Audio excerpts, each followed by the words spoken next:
इस तरह से बहुत ज़्यादा मैं परेशान हूँ। मैं 15 सालों से परेशान हूँ, मैं और मेरा परिवार। हम लोग शायद, मुझे लगता है एंड यही होगा कि हमें आत्महत्या ही करनी पड़ेगी, क्योंकि हम लोगों से कहा जाता है कि तुम हमसे डर के रहो।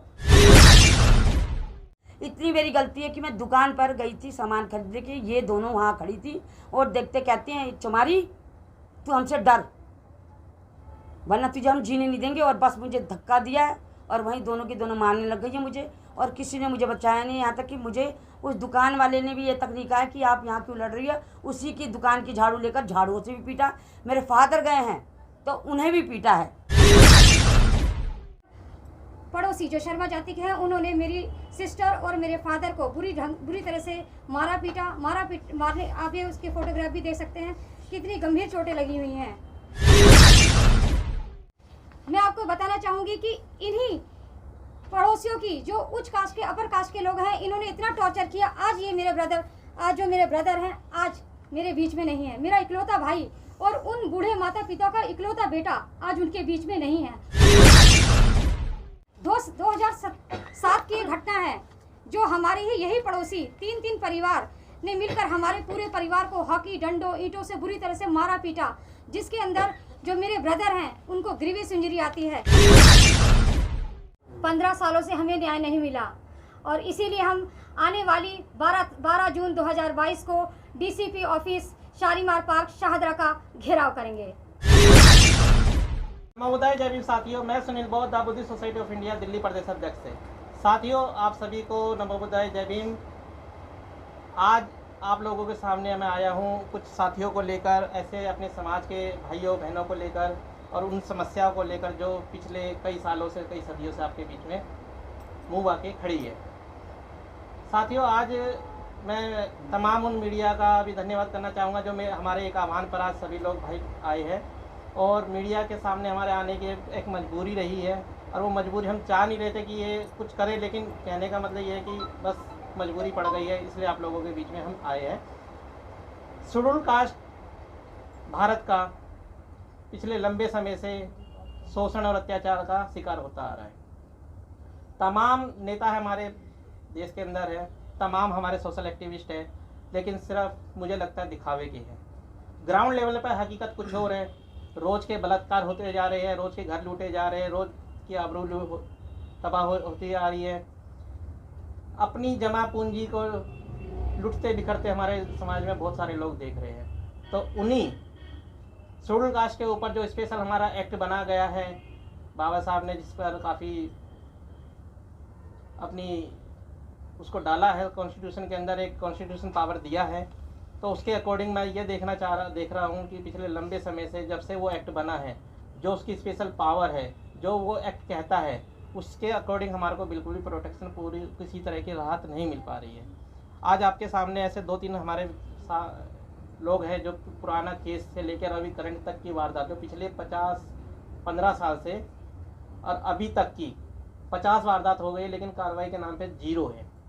प्रशासन भी उनका कठपुतली बना बैठा हुआ है, हमारी सुनवाई नहीं हो पा रही है। स्पेशल एक्ट होने के बावजूद, स्पेशल कोर्ट होने के बावजूद, स्पेशल पावर होने के बावजूद भी आखिर हम अत्याचार कब तक सहे? सुनील जी, क्या लग रहा है आपको कि जो SC/ST एक्ट, एट्रोसिटी एक्ट जो है 1989, उस पर आपको विश्वास नहीं है? सर, एक्ट पर भी बिल्कुल विश्वास है। बाय रिटर्न जो पावर दी गई है वो अच्छा है, लेकिन ग्राउंड पे 0 है।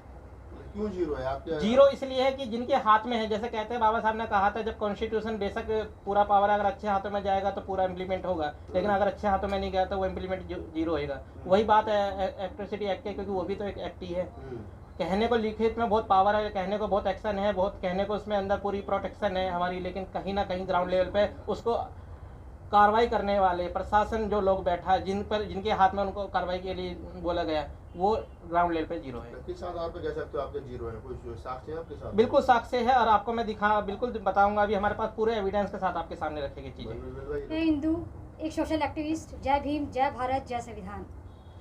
साथियों, आज हमारे साथ ये 3 तारीख की घटना है, 3 जून 2022, जिसके अंदर जो हमारे एक पड़ोसी हैं, शर्मा जाति के होने के से वो इस चीज़ का अपनी दबंगता और अपनी पहुंच का बिल्कुल इतना फ़ायदा उठा रहे हैं, जिसे हम 15 सालों से झेल रहे हैं। और इसी के एक जीता जागता भी रिसेंट उदाहरण है 3 जून 2022 का, जिसके अंदर पड़ोसी जो शर्मा जाति के हैं, उन्होंने मेरी सिस्टर और मेरे फादर को बुरी तरह से मारने आप ये उसके फोटोग्राफ भी देख सकते हैं, कितनी गंभीर चोटें लगी हुई हैं। ये सारी उनकी फ़ोटोग्राफ्स है।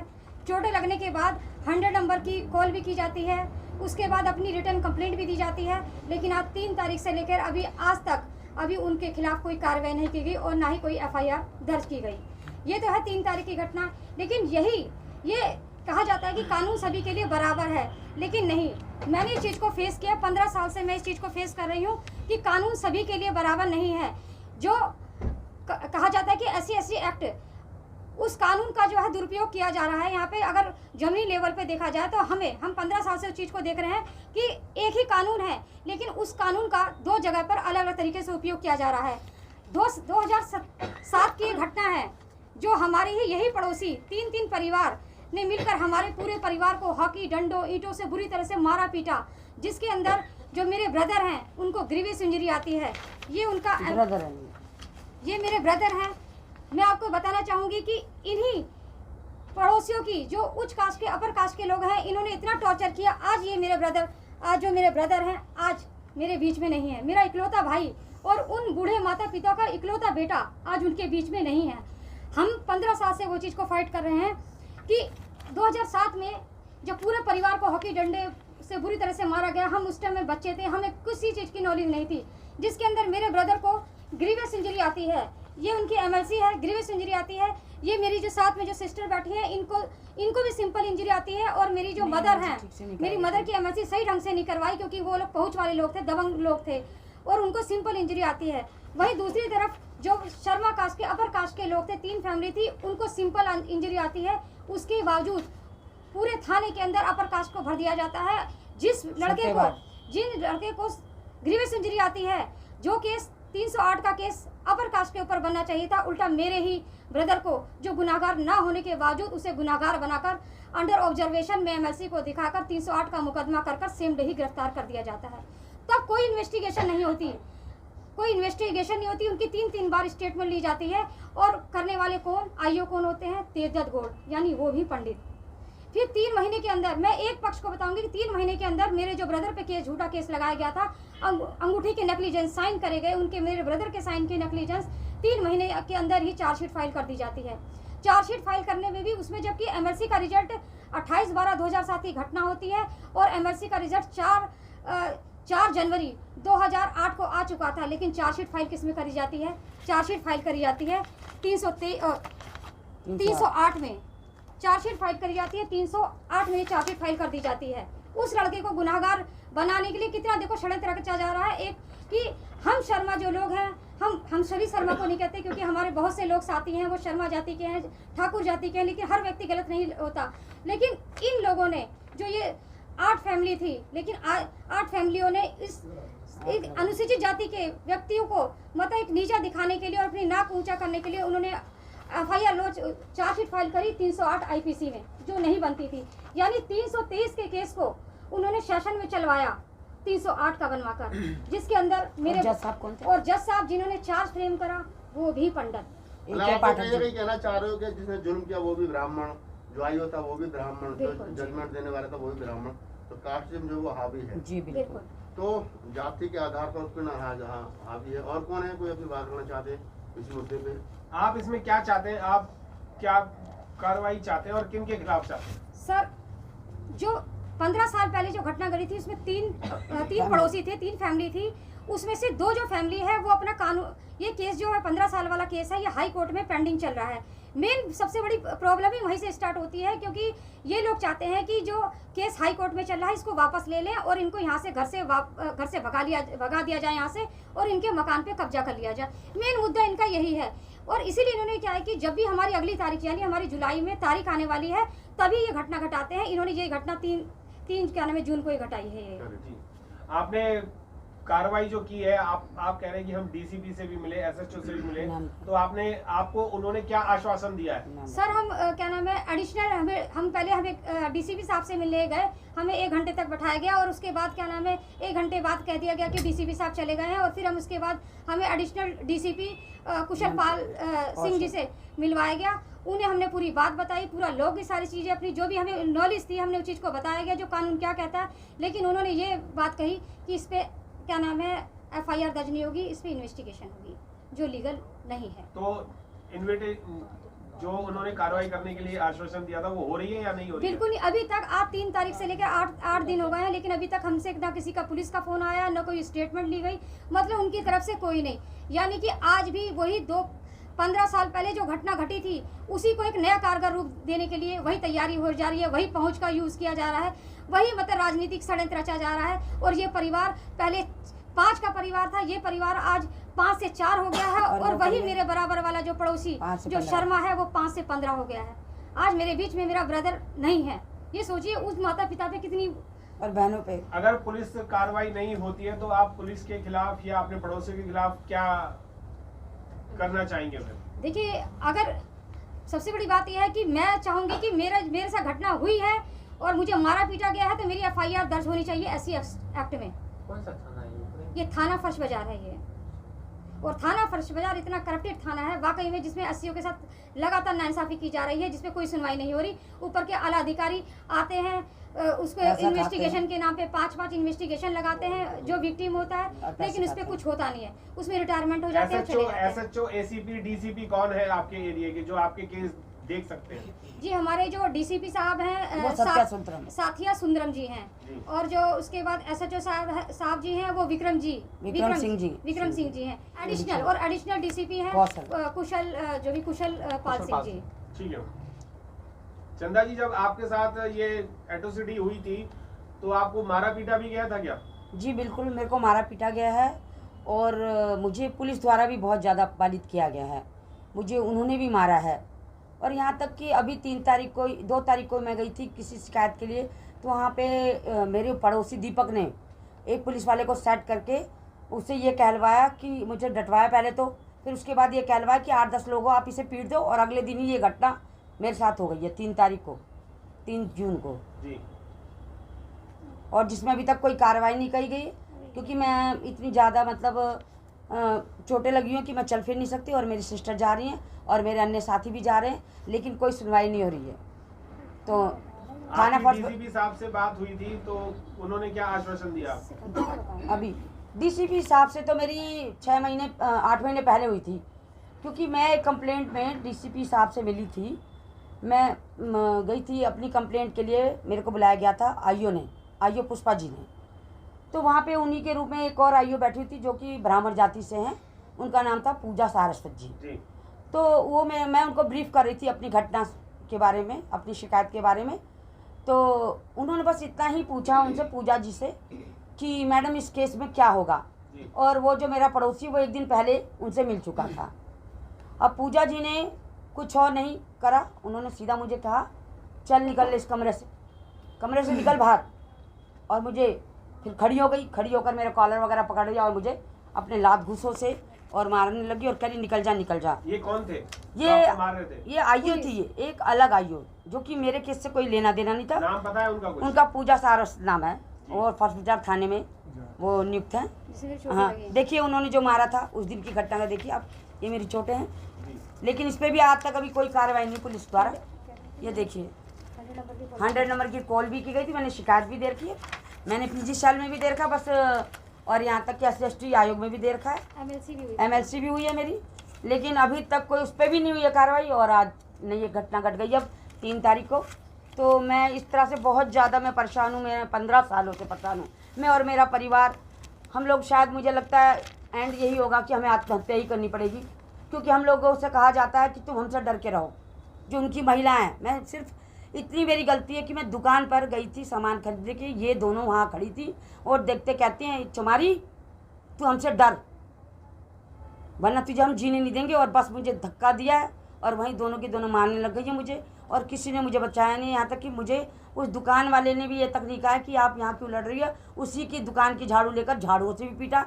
मेरे फादर गए हैं तो उन्हें भी पीटा है, और इतनी गंदी गंदी गालियाँ दी जो मैं आपके सामने बयान नहीं कर सकती हूँ। अगर मुझसे अकेले में पूछा जाएगा तो मैं बता सकती हूँ। इस लड़ाई झगड़े में आपके ब्रदर हैं अब या नहीं है? मेरे ब्रदर तो 2017 में ही जा चुके हैं, उन्हें टॉर्चर किया गया, कि यहाँ तक कि वो वेंटिलेटर पे थे, तो उनकी बेल कैंसिलेशन की एप्लीकेशन लगाई गई। और ये जो वकील हैं, ये वही वकील हैं जो मेरे पड़ोसी के वकील हैं। उन वकीलों से ही मेरे को उनसे केस लगवाया गया है। जी पूनम जी, आप समाज सेविका हैं और समाज में हर किसी की लड़ाई के लिए आगे भी आते हैं जो हक और अधिकार की होती है। क्या कहना चाहेंगे कि इस तरीके की एट्रोसिटियां हो रही हैं, उसके बारे में आप क्या कहना चाहेंगे? देखिए, ये वैसे तो स्पेशल एक्ट लगना चाहिए, जो SC एक्ट है लगना चाहिए। और आजकल जो इनके साथ जो अत्याचार आज हुआ है, जो 15 सालों से इनके साथ अत्याचार हो रहा है, वो हमारे समाज में कहीं ना कहीं हो रहा है। और इस एक्ट का कहीं भी नामो निशान नहीं है, सिर्फ नाम का रह गया है। क्योंकि जो कानून है हमारा, वो मनुवादियों के हाथ में, और मनुवादी व्यवस्था के लोग ही आज शासन पर बैठे हुए हैं, आज थानों में बैठे हुए हैं, आज कोर्ट में बैठे हुए हैं। और वो हमारे लोगों के फेवर में कुछ नहीं कहते, बल्कि उन पर ही उल्टा मुकदमा कर देते हैं, उनको ही थानों में बंद कर देते हैं, जेलों में बंद कर देते हैं। और क्योंकि बाबा साहब का वही कथन आज याद आ रहा है कि संविधान कितना भी अच्छा हो, अगर बुरे हाथों में है तो वो बुरा साबित होगा, और संविधान कितना खराब हो, वो अच्छे हाथों में तो अच्छा साबित होगा। तो उससे यहाँ ये पता चल रहा है कि गलत लोगों के हाथों में आज हमारा संविधान है, और गलत तरीके से उसको यूज किया जा रहा है। मैं समाज के लोगों से आह्वान करना चाहती हूँ कि आज इंदू जी के साथ 15 सालों से जो ये अत्याचार हो रहा है, कहीं ना कहीं आप लोगों के साथ भी हो रहा होगा। अगर आप मेजोरिटी में इतनी ताकत है कि अगर आप एक साथ एक लकड़ी लें, अगर अकेला उसको तोड़ना चाहें तो तोड़ सकते हैं। अगर आप उसका गट्ठर बना लें, 15-20 लकड़ियां ले लें, उसका गट्ठर बना तोड़ना चाहें तो तोड़ नहीं सकते। तो आप एक होकर अगर इंदू जी का साथ देंगे तो कल को आपका भी नंबर आएगा, तो आपके साथ भी हम खड़े होंगे। और मेजोरिटी में ताकत है इनको न्याय दिलाने के लिए, क्योंकि इनका भाई भी चला गया है। मुझे सुनकर मतलब इतना दुख हुआ है कि एक ये जो अत्याचारों वाली जो हमारे लोगों जातिवाद जो चल रहा है, सदियों से चल रहा है, लेकिन आज भी बंद नहीं है। बाबा साहब ने हमें संविधान में बराबर के अधिकार दे, लेकिन ये बराबर के अधिकार आज इन्होंने खत्म करने का काम कर दिया है। इन लोगों को, ये जो लोग आज कोर्ट में बैठे हुए हैं, थानों में बैठे हुए हैं, शासन पर बैठे हुए हैं, इन लोगों ने अनदेखी कर दी है। ये तो वही पुराने रास्ते की तरफ लेकर जा रहे हैं हम लोगों को। इंदू जी का साथ देंगे। आप बहुजन समाज पार्टी की पदाधिकारी हैं, और बसपा जो है वो दम भरती है कि हम लोग दलितों के, शोषितों के, पीड़ितों के साथ हैं। आपके साथ 15 साल से शोषण हो रहा है। क्या बसपा ने कोई, क्योंकि आप पदाधिकारी तो सवाल वाजिब बन जाता है, क्या बसपा कोई जो है वो आपको, या बसपा की जिले लेवल की, प्रदेश लेवल की कमेटी कोई आपको हेल्प कर रही नहीं कर रही? सर बिल्कुल, क्या नाम है, मैंने पहली बात तो मैं भी जो बसपा में आई हूँ, अभी 2 साल पहले से मैं जुड़ी हूँ, और बसपा ने पूरा मतलब इस चीज़ के लिए भी मेरे से कहा है कि इंदू जी बता दीजिए कि जैसे भी आपकी हेल्प है वो करने के लिए तैयार हैं। और सबसे पहले सर ये मैं कहना चाहूँगी कि इस लड़ाई को, सर ये लड़ाई छोटी लड़ाई नहीं है, सामने से बिल्कुल ऐसा लगेगा कि सामान्य से लड़ाई है। इस लड़ाई में ऐसे ऐसे लोग जो, क्या नाम है, आप ये बताइए, बार काउंसिल के जो अपोजिट पार्टी है, बार काउंसिल के अध्यक्ष को लिया गया, या सेशन जज के भाई होंगे, तो आप ये सोचिए कि वो आम व्यक्ति, हमारे वकीलों को खरीद लिया गया, हम खड़े अकेले इन पर्सन आज हम फाइट कर रहे हैं। आज 15 साल से अगर हम इस केस को यहाँ पर लेकर आए हैं तो इसीलिए लेकर आए हैं कि सत्य है कहीं पे, सत्य है कहीं पे, और हम उस सत्य के लिए लड़ेंगे, और मेरे ब्रदर को इंसाफ हम जरूर दिलाएंगे। जी बहुत बहुत धन्यवाद। सुनील जी, आपसे भी जानना चाहेंगे कि इस मामले में आप या आपके सभी साथी जो है वो क्या एक्शन लेंगे? साथियों, अभी आपने 2 बहनों का, हमारे समाज की शेड्यूल कास्ट कम्युनिटी की 2 बहनों का दुख और दर्द और उनकी घटनाओं को सुना। आवाज़ नहीं निकल पा रही है, क्योंकि 15 साल से अभी जो मैंने पूरी कहानी सुनी, समझ में नहीं आ रहा कि हो क्या रहा है इस समाज के अंदर, और प्रशासन क्या कर रहा है। छोटा सा मैं चाहूँगा, राजेश जी हमारे बीच में हैं, एक और वारदात, एक और नई घटना, एक नया एक अंजाम, क्या लापरवाही हो रही है समाज के अंदर, थोड़ा उनके मुँह से सुनिए। सभी मीडिया कर्मियों को मेरा जय भीम, नमो बुद्धाय। मेरा नाम राजेश कुमार है, और मैं ऐसी कास्ट को बिलोंग करता हूँ, जाटा हूँ मैं। और मैं दिल्ली में शादरा जगह है, वहाँ एक SBV नंबर 1 भोलानाथ नगर शादरा एक स्कूल है, जिसमें मैं एज ए गेस्ट टीचर हूँ, TGT संस्कृत। वहाँ पर 21 दिसंबर 2019 को मेरे साथ एक हादसा हुआ, मेरे ऊपर जानलेवा हमला हुआ। वो जानलेवा हमला इसलिए हुआ था कि मैं पिछले कई महीनों से अपने ऊपर अत्याचार सह रहा था, वो मुझसे बर्दाश्त नहीं हो रहा था। तो मैंने प्रिंसिपल को कंप्लेंट की, ईमेल की, तो तुरंत ही 5-6 मिनट बाद मेरे ऊपर जानलेवा हमला हो गया था। जहाँ पर एक महेंद्र भारती नाम का एक शिक्षक था, ड्राइंग टीचर, वो मुझे कास्टेज में जैसे शब्द बोलता था, अभद्र भाषा जैसे चमेटा, हिजड़ा, और तुम लोग फ्री में पढ़ के यहाँ आ गए हो, आज हमारा सामना करते हो। वो बाबा साहब के लिए बहुत गंदा गंदा बोलते थे, तो मुझसे सुना नहीं जाता था। मैंने उसका विरोध किया तो वो मेरे लिए जो है अभद्र भाषा का प्रयोग करते थे। और जब मेरे ऊपर जानलेवा हमला हुआ तो उसने खूब मुझे घसीट के वहीं गैलरी में मारा। वहाँ प्रिंसिपल भी मौजूद थे और भी शिक्षक थे, बच्चों के सामने ये हादसा हुआ था और ऑन रिकॉर्ड वो कैमरे में भी दर्ज है। और फिर जब मैंने 100 नंबर पे पुलिस को फ़ोन किया तो उन्होंने मुझे पकड़ के कमरे में एग्ज़ाम रूम में बंद कर दिया और मेरा मोबाइल भी छीन लिया उन्होंने। फिर उसके बाद जो है मुझे इतना डराया धमका गया कि मैं बिल्कुल असहज हो गया था कि मैं क्या करूं। एक गांव से बिलोंग करता हूं मैं, मोदरेगढ़ के पास एक विलेज है सारा, वहां से आता हूं। तो मैं सोच रहा था कि रात को अब मैं कहाँ जाऊंगा, इतना डरा दिया गया था उन लोगों ने। तो एक टीचर की बाइक पर प्रिंसिपल मैडम ने मुझे भेज दिया। तो ना तो मेरी FIR दर्ज हो पाई उस दिन और ना ही मेरे MLC हो पाई थी। पर 3-4 दिन के बाद जब मेरे मुंह से खून भी आ रहा था तो मुंह में दर्द था, पेट में दर्द था, पूरी लात घूंसे बजाए थे, तो मैं कई दिन तक स्कूल नहीं आया था। मैंने मैडम को मैसेज भी करे थे लेकिन कोई रिस्पांस नहीं था। आपका स्कूल कहाँ पर है? ये भोलानाथ नगर में है सर। क्या नाम है स्कूल का? SBV नंबर 1 भोलानाथ नगर। आपने थाने में कंप्लेंट नहीं करी? थाने में मैं 6-7 दिन बाद जो है, पहले तो मैं डरा हुआ था क्योंकि मुझे ज़्यादा इसके बारे में पता नहीं था कि कैसे कैसे कंप्लेंट करनी है, कोई क्या है। तो सबसे पहले मुझे दिमाग में आया कि मुझे अपने डिपार्टमेंट को सूचित करना चाहिए। तो मैंने अपने डिपार्टमेंट से जो है DD जो होते हैं उनको, डायरेक्टर को, चीफ मिनिस्टर को, एजुकेशन मिनिस्टर को और SC कमीशन को लेटर लिखा था मैं। तो उसमें उसके बाद जो है किसी ने बताया कि तुम्हें थाने भी जाना चाहिए। तो मैं थाने में गया तो उन्होंने मेरी FIR दर्ज नहीं की। फिर कुछ दिन के बाद जो है CM के थ्रू वो ऑन रिकॉर्ड दर्ज हो जाता है, ग्रीवनेस जो है हो जाती है। और मेरे पास जो है ACP का फ़ोन आता है। ACP जो है नॉर्मली मेरे से बात करते हैं, लेकिन मुझे लगा नहीं कि मेरे साथ कुछ अच्छा होने वाला है। उन्होंने कहा कि ये तो छोटी मोटी घटना है, ऐसे तो होता ही रहता है, कोई वो नहीं है, अपने ड्यूटी करो आराम से। तो मैं ऐसे सुन के आ गया था। कुछ दिन बाद ही मेरी जॉब चली गई। ACP का नाम पता है आपको? हाँ, मनीष त्यागी। मनीष त्यागी जी हाँ थे। जी। और आपका थाना कौन सा है? फर्श बाजार शादरा है सर। फर्स्ट बाजार यही शाहजहाँ। सेम। हाँ जी। जी। अब आप क्या कार्रवाई चाहते हैं? सर मैं यही चाहता हूँ कि जैसे मेरे साथ हुआ किसी और भाई बहन के साथ ऐसा ना हो और FIR दर्ज। और मुझे न्याय मिले। और वो स्कूल संस्थान एक पवित्र स्थान है, वहाँ पर अगर ऐसी घटना होगी तो फिर कहीं भी कुछ भी हो सकता है सर। जी, एक आखिरी सवाल सुनील गौर जी आपसे है कि इस तरीके की एट्रोसिटियां जो हो रही हैं, लेंगे एक चीज़ वो जो- एट्रोसिटियां जो हो रही हैं, इनके खिलाफ आप क्या कार्रवाई कर रहे हैं और आपने क्या एक वो बनाया है कि इससे निजात पाई जाए? साथियों, दुख होता है कि हमारे पास पावर भी है, प्रशासन भी है, समाज भी है, क्वांटिटी भी है, लेकिन इंसाफ कहीं नहीं है। ग्राउंड लेवल पर जीरो है। रिटर्न पेपर पे पावर है लेकिन प्रैक्टिकली जीरो है। फॉर एग्जांपल अभी 2 बहनों से सुना, राजेश जी से सुना, ऐसे तमाम हजारों नहीं लाखों घटनाएं आपके गली मोहल्ले समाज के अंदर बैठी हुई है। मैं आज शेड्यूल कास्ट जो भारत का है, SC कम्युनिटी और SC कम्युनिटी के साथ साथ OBC कम्युनिटी और साथ ही साथ माइनॉरिटी, ये भेदभाव क्यों? जो भेदभाव, जो जातिवाद जो पिछले सदियों से चला आ रहा है, आज नए रूप में आप लोगों के सामने खड़ा है। कभी प्रशासन के रूप में खड़ा है, कभी पड़ोसी के रूप में खड़ा है, कभी तुम्हारी नौकरी के रूप में खड़ा है। आखिर क्यों? कब तक हम निवाला बनते रहेंगे? तो उस निवाले के लिए एक आह्वान है हमारी उस समाज से, अपने भाइयों से, अपनी बहनों से, कि इस लड़ाई को, जो भारत की एक लड़ाई है और उसके शिकार हम हो रहे हैं, उसका शिकार हम हो रहे हैं, तो हम ये कहना चाह रहे हैं कि अपने समाज से कि एक लड़ाई, बहुत लड़ाइयाँ लड़ी है, बहुत आंदोलन करे हैं, एक लड़ाई जातिवाद के खिलाफ आपकी नहीं है। भारत लड़े, हम भारतवासी हैं। भारत की लड़ाई हो जातिवाद के खिलाफ। India against casteism. क्यों हो रहा है ये जातिवाद?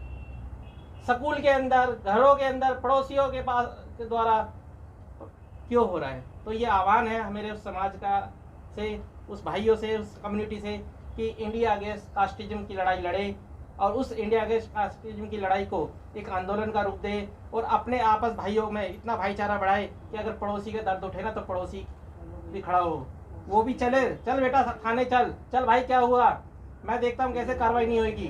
तो ये भाईचारा मुझे चाहिए, और ये भाईचारा बनेगा इस आंदोलन से।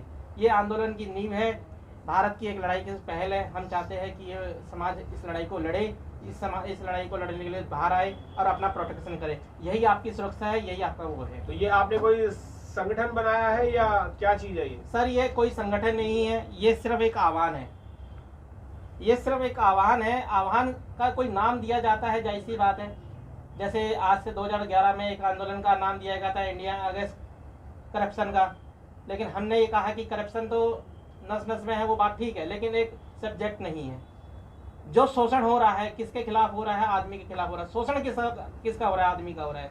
मूल समस्या जाति की थी, मूल समस्या जातिवाद की थी, वो तो यूं का यूं रह गया, तो उसके खिलाफ आंदोलन आज तक नहीं हुआ। तो सुनील जी, आपके इस संगठन में इंडियन अगेंस्ट ये कोई संगठन नहीं है सर, जो भी है विचार है आपका, जो भी है, ये सिर्फ एक पहल है, उस पहल का नाम है।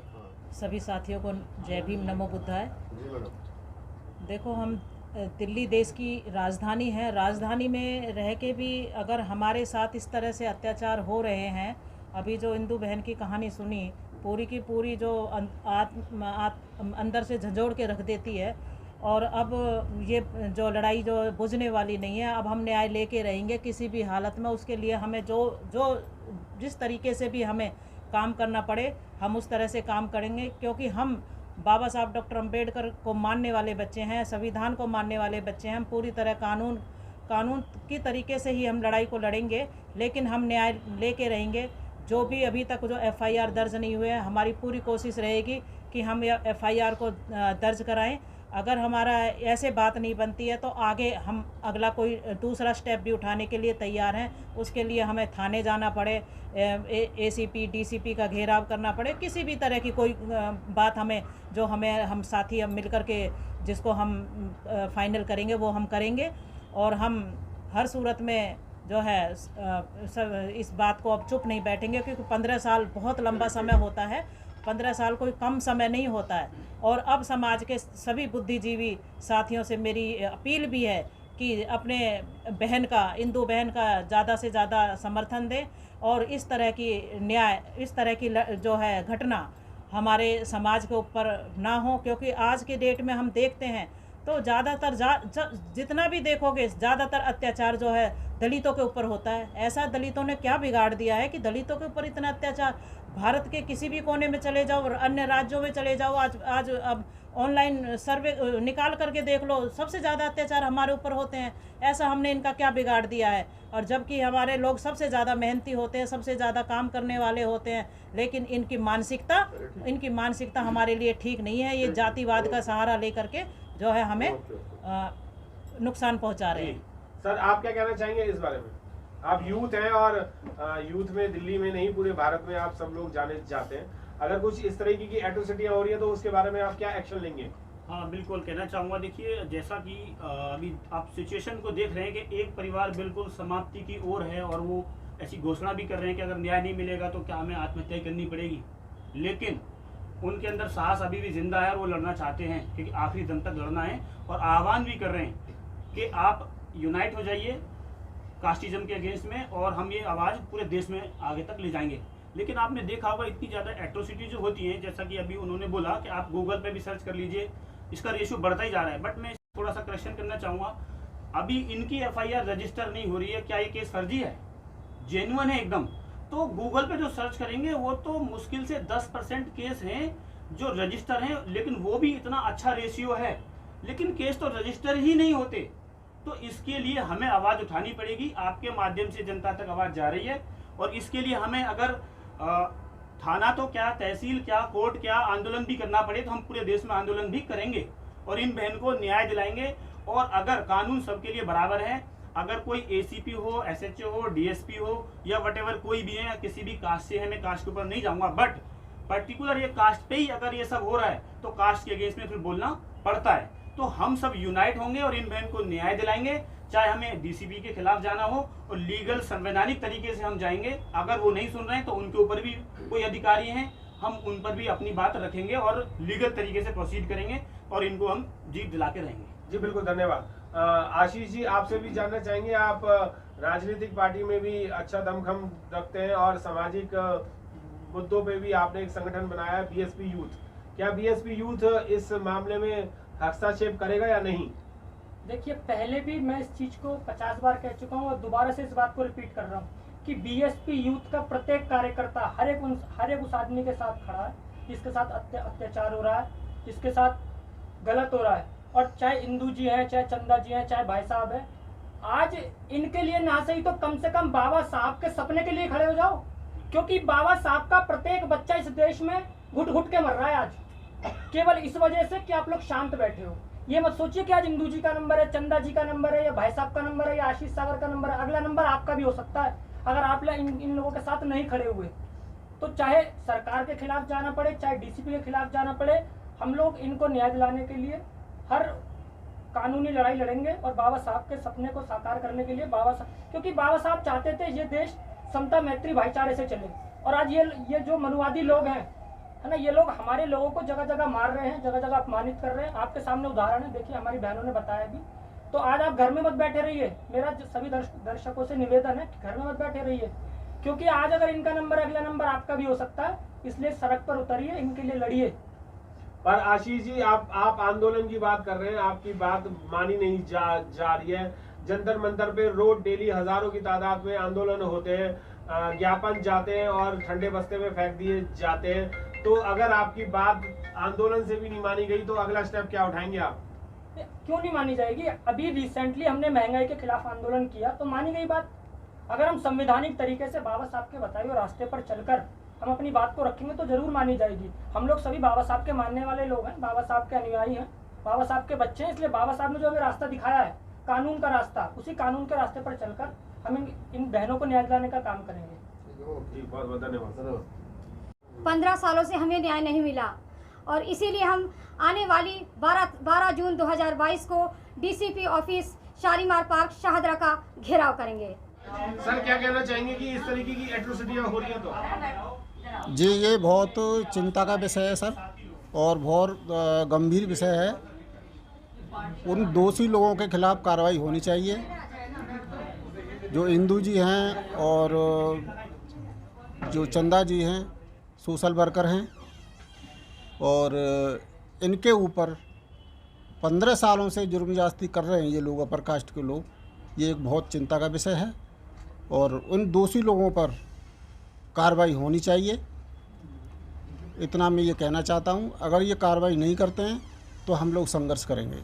आप क्या कहना चाहेंगे सर? देखिए, ये जो एट्रोसिटीज़ केस जो होते हैं, एक तो उनमें केस का रजिस्ट्रेशन बहुत कम होता है, उसके बावजूद जितना रजिस्ट्रेशन होता है उसमें कन्विक्शन जो है वो बहुत ही कम है। मुझे नहीं लगता, शायद 5-7% या 8% भी कन्विक्शन होता होगा। और सबसे जो चिंताजनक बात यह है कि जो पीड़ित होता है उसी को ही फंसा दिया जाता है गलत केसों में। तो ये सब जो प्रशासन की तरफ से एट्रोसिटी हो रही है, एक तो समाज में होती थी, अब तो प्रशासन की तरफ से एट्रोसिटीज़ के मामले सामने आने लग गए। हम देखते हैं कि जो कंप्लेनेंट होता है उसी के ऊपर ही धारा लगा दी जाती हैं और उसी को प्रताड़ित कर दिया जाता है। बाकी जो अत्याचार कर रहे हैं उनको बचा दिया जाता है। अगर साफ साफ नहीं बचाया जाता तो धाराएं चेंज कर दी जाती हैं। तो इसमें हमें बदलाव करना पड़ेगा, हमें संघर्ष करना पड़ेगा। इंदू जी के साथ 15 साल से हो रहा है। 15 साल का टाइम कम नहीं होता है। 15 साल में तो ऑलमोस्ट सजाएं पूरी हो जाती हैं लोगों की, और यहाँ तो केस ही किसी सिरे नहीं चल रहा, और आए दिन उनके साथ वो होता रहता है, अत्याचार नए नए होते रहते हैं। जी सर, मैं आपसे भी जानना चाहूँगा, आपकी उम्र भी बहुत हो चुकी है और सब कुछ देखा ही है आपने। क्या कहना चाहेंगे कि इस तरीके की जो एट्रोसिटियाँ हो रही हैं उसमें नकेल कसनी चाहिए कि नहीं? इसमें नकेल तो ज़रूर कसनी चाहिए, और मैं तो कहता हूँ कि ज़्यादा से ज़्यादा नकेल कसनी चाहिए। और सबसे ज़्यादा एससी समाज के अंदर जाटा समाज पे अत्याचार ज़्यादा हो रहे हैं, जितने कि बलात्कार हो रहे हैं, लड़ाई झगड़े हैं। और मैं इंदू जी के घर पे, चंदा जी के घर पे, इनके पिताजी के साथ मेरा संबंध 3-4 सालों से है, और मैं काफ़ी जाके देख रहा हूँ। ये दोनों बच्चे जो हैं, इनका कोई भाई नहीं है, और दोनों बुजुर्ग हैं, माता पिता। और मैं ये देखता हूँ वो बिल्कुल परेशान रहते हैं अपने बेटे की वजह से।